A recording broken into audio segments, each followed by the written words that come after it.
বুড় হলো ধুরকুলো সস্তা food blogger উঠোরে ওইখানে ওই কাকা খাবারের দোকান খুললো রে। জি, বর্তমানে কিছু সস্তা ফুড ব্লগার আর সাংবাদিকদের নাক যেন কুকুরের নাকের মতো। তারা হাজার হাজার মাইল দূরে থেকে যদি কোনো খাবারের হোটেল ভাইরাল হয়, মাশাল্লাহ তারা খাবারের গ্রান শুকে শুকে চলে আসে সেই খাবারের হোটেলে। অতঃপর কন্টেন্ট আমি বানাতে শুরু করে যত সব গোবর পায়খানা কিংবা মূলমূত্র, আর সেই কন্টেন্টের নামে গোবর পায়খানা আর মূলমূত্র বানিয়ে এক পর্যায়ে এক খাবার বিক্রেতার ব্যবসার 12টা বাজিয়ে ফেলে।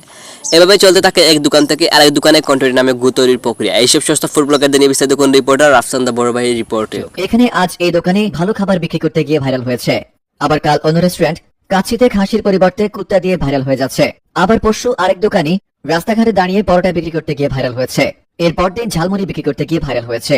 ভাইরালের যুগে এভাবেই খাবারের দোকানগুলো একে একে ভাইরাল হয়েছে। কিন্তু এই ভাইরাল হওয়ার দোকানগুলোকে কেন্দ্র করে কিছু সস্তা ফুড ব্লগারদের মাথায় যেন দিনের পর দিন যেন গোবরের মাত্রা বাড়তেই থাকে।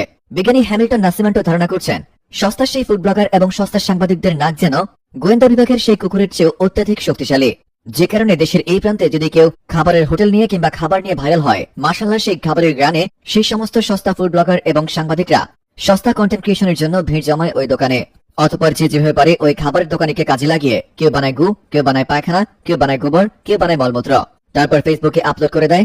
আর আমার তোমার মতো কিছু আজেরা মানুষ বসে বসে কমেন্ট করে আর সমালোচনা করতে করতে সেই ভিডিওগুলোতে ভিউজ হয়ে যায় মিলিয়ন। তারপর দু চোখ জুড়ে কেবল পয়সা আর পয়সা দেখা যায়। ধারণা করা যায় কবি কাজী নজরুল ইসলাম যদি জানতো যে বর্তমানে সস্তা ফুড ব্লগারদের এই বাজে অবস্থা, তাহলে তিনি সেদিন ভোর হলো দোর খোলো খুকুমনি উঠোরে না বলে বলতো, ভোর হলো দোর খোলো সস্তা ফুড ব্লগাররা উঠোরে, ওইখানে ওই কাকা খাবারের হোটেল খুললো রে। রিপোর্টার রাফসান দা বড় ভাই,